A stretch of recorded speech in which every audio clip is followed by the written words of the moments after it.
อนไม่กว้างเนาะเดี๋ยวจะมาเล่นออกกำลังกายจักหน่อยก่อนวอร์มอัพจักหน่อยก่อนอันนี้อยู่อำเภอราชเกตเด้ออันนี้อยู่แทงเขื่อนสิเบิ่งทั้งลุ่มแห่งทั้งลุ่มหมดเลยโอ้ตัวเมืองอยู่พุ่นตัวเมืองราชเกตนะอันนี้เฮาอยู่นอกเมืองก็ประมาณเกือบ20ลักมาเล่นนำกันเนาะเล่นออกกำลังกายนำกันโอ้ยลมแรงสุดนี่ก็เป็นเขื่อน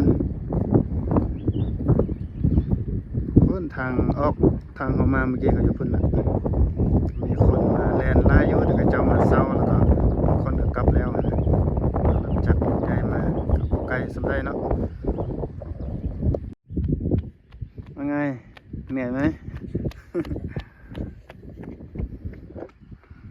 หลังสิตั้งมุมกล้องเราสิเอาไปแล่นจักหน่อยก่อน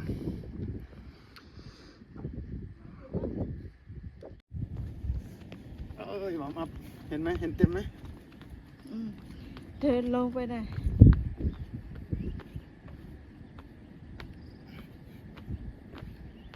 จะกลับแล้วนะ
อากาศเย็นสุดเนาะ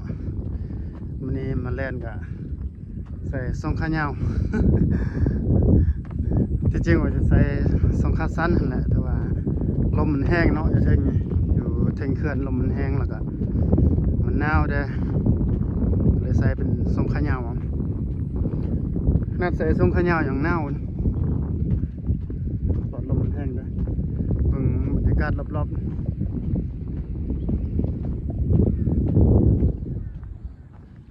อากาศดีอากาศดีเนาะอากาศวิวดีสุดถึงเขื่อน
สำหรับ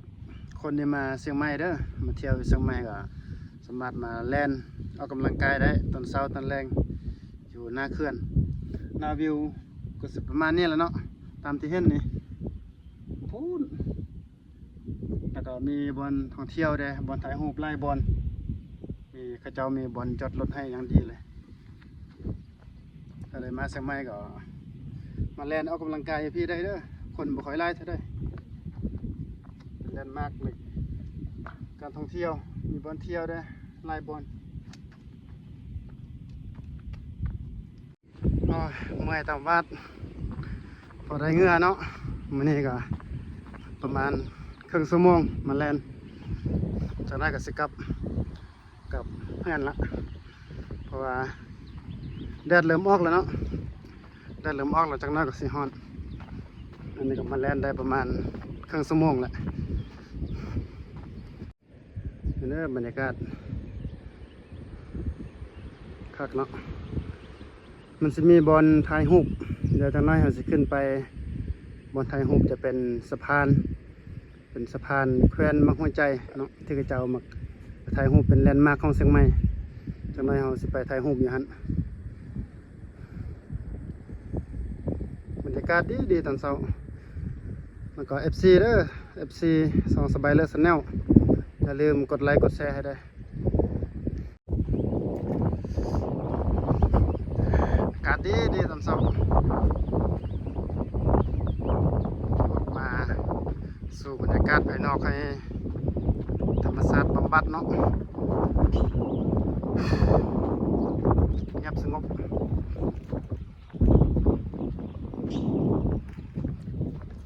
อย่าลืมกดไลค์กดแชร์ให้ได้เด้อ FC ทั้งหลายตอนนี้บ่ค่อยได้ถ่ายคลิปลงเนาะ มาเที่ยวอยู่เมืองไทยบ่ค่อยมีเวลาได้แล้วก็อย่าลืมติดตามกันเด้อเป็นกำลังใจให้ได้บ๊ายบาย